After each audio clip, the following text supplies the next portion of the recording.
정우택 의원님이 마침 말씀을 꺼내셔서 그 새로운 사회에서 국정원은 명실상부한 정보기관으로서 우리 국가의 안위 그리고 국민의 생명과 안전을 지키는 보루로서 제대로 된 역할을 이제 설정하고 그렇게 가야 된다 이렇게 생각합니다.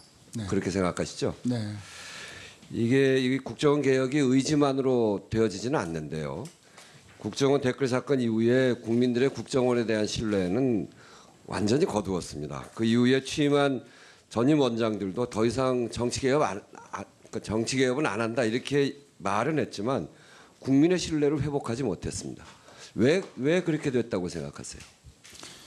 이 정치개입 근절이라는 게 지금 정경환 위원님 말씀하신 대로 의지만 가지고는 안 되죠. 그러나 의지가 선행돼야 되는 것은 분명하고요.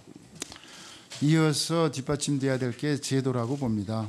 제도가 뒷받침되어져야 되는 것이고, 그리고 그러한 것들이 정착되어 나가는 과정에서는 상당한 관행적 요소도 또 있다고 봅니다. 그래서 어쨌든 뭐 지금 문재인 정부의 결심은 또 저의 소신은 이 정부 5년 안에 반드시 국정원은 정치로부터 완전한 단절을 이루어내겠다. 그리고 국민들로부터 그것을 인정을 받겠다 하는 각오를 다지고 있습니다.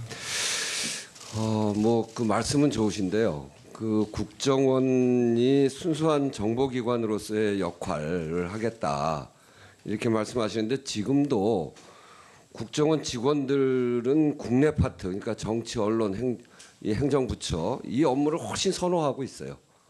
그리고 그렇게 하다 보니까 국정원이 검찰, 경찰, 국세청 이렇게 해서 4대 권력기관이다 이렇게 되어 있습니다. 그렇게 굉장히 오랜 기간 동안 관행으로 이루어져 왔고 실제로 조직이 그렇게 움직여져 왔던 것이죠.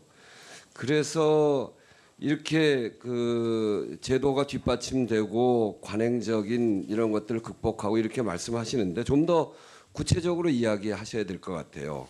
그래서 순수한 정보기관으로서의 역할을 수행하기 위해서 우리 후보께서 갖고 있는 방안이 뭐가 있는지 특히나 국정원을 오랜 기간 동안 계셨기 때문에 그런 문제들에 대해서 잘 알고 계실 거라고 생각하는데 소신을 좀 말씀해 보시죠.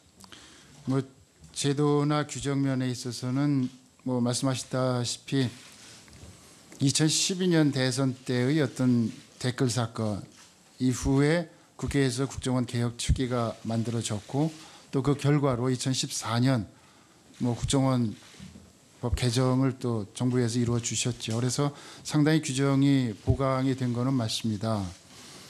정치 관여 행위를 금지하고 처벌 규정을 강화하고 또 이 신고 제도 강화하고 그래서 제도적으로 많이 보완이 됐다고 생각합니다. 그런데 여전히 남아 있는 부분 중에 하나는 그 규정을 확대 해석하는 부분이 있지 않겠나 또 관행적인 요소가 있지 않겠나 하는 생각을 해봅니다. 그래서 앞으로 그 만들어주신 국정원법 직무 범위에 대한 엄격한 해석, 가장 엄격한 해석이 필요하다고 보고요. 또한 그 해석을 뒷받침할 수 있는 아주 세세한 규정들, 다시 말해서 국정원 직원들이 해야 할 일, 그리고 반드시 해서는 안 될 일들에 대한 아주 세부적인 규정을 저희들이 한번 제정할 필요가 있겠다.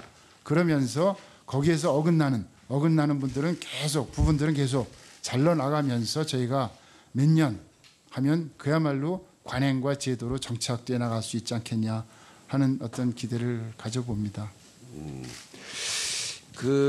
매 정권마다 이 국정원을 개혁한다고 해서 김대중 정부부터 심지어는 박근혜 정부까지 그때 일이 있을 때마다 개혁한다고 하고 지금 말씀하신 대로 국정원법의 개정이 이루어져 왔습니다만 결국 이 국내 파트가 있고 또 그것이 관행으로 굳어져 있는 한 아무리 개혁을 해도 이 권력을 이용하고 싶은 유혹 이런 것들 때문에 국정원의 정치 개입이나 이런 것들이 해소되지 않는 거거든요. 이 국내 파트에 대해서는 폐지해 나가겠습니까? 국내 아까 말씀드렸습니다만 저희가 국내에서 해서는 안 될 일이 있죠. 네. 그런 일들을 하는 인원과 조직은 당연히 없어져야 되는 건 맞는 거죠. 네.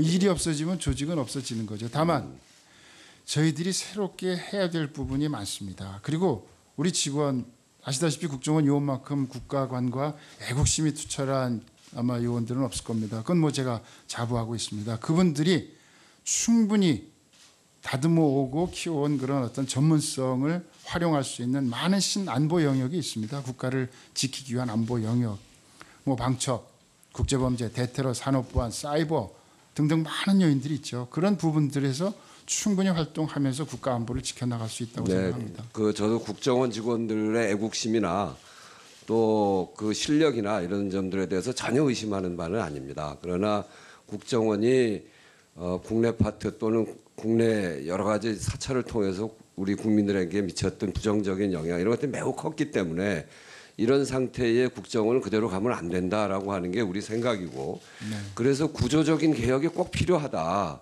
국내 파트를 폐지하고 국정원 수사권을 폐지하고 대공수사권을 경찰로 이전하고 하는 그 문재인 후보의 공약들이 있습니다. 그런 점들에 대해서 어떻게 하실 건지 다시 한번 좀 말씀해 주시면 좋겠습니다.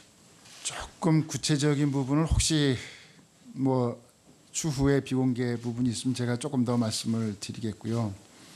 기본적으로 대통령의 공약은 이행될 것이다. 뭐 그런 각오만 우선 좀 말씀을 드리고 싶습니다. 네, 그 마지막으로 한 가지만 신상 관련해서 군 의가사 제대한 문제가 아무래도 여기저기서 이야기가 되고 있습니다. 그 후보자가 75년 6월 10일 현역에서 입대해서 76년 1월 27일 일병으로 전역을 해서 근무 기간이 7개월 20일밖에 되지 않기 때문에 이것에 대한 여러 가지 그 해석들이 있을 수 있는데 이것에 대해서 어떻게 이런 일이 구체적인 사유를 좀 알려주고 그리고 필요한 자료가 있습니다. 네, 뭐 이미 서면 자료 통해서 말씀은 드렸습니다만 그 당시 이제 뭐 저희 이 사정이 안 좋았죠. 저희 어머니가 또 아버님이 이제 연로하셨고 제 형님이 한 분 계십니다만 뭐 이 장애를 좀 갖고 있어서 뭐 활동이 어려운 상황이 있었고 또 당시 행정기관에 뭐 저희가 요구 대상으로 있었습니다. 그래서 매월 이제 식량 뭐 연탄 당신 그랬죠. 그런 것들을 이제 지급받고 있는 상황이었고요. 그럼에도 불구하고 이제 뭐 열심히 학교는 다녔습니다. 다녔는데 영장이 나와서 입대를 했고요. 뭐 논산훈련소 거쳐서 전방 사단에 배치가 됐었고, 근데 그 당시에는 사실 생각을 못했습니다. 그런 이 생계 유지를 위한 의가사 제대 제도에 대해서는 생각을 못했고, 일단 입대하고 나서 추후로 이제 그런 제도가 있다는 것을 지득해서 절차를 밟아서 나오게 됐고요. 뭐 그런 부분들에 대해서 일반적으로 의심이 있다는 것은 충분히 압니다만 저로서는 뭐 이 적법한 절차와 뭐 사정에 따라서 했다는 점을 말씀드리고, 다만 뭐 그런 점은 있습니다. 대한민국의 남자로서 이 국민 병역 의무를 시작을 했는데 그걸 끝까지 마치지 못했다 하는 점에 있어서는 뭐 끝까지 다 마친 분들에 대한 좀 부담과 죄송한 마음은 있죠. 그렇습니다.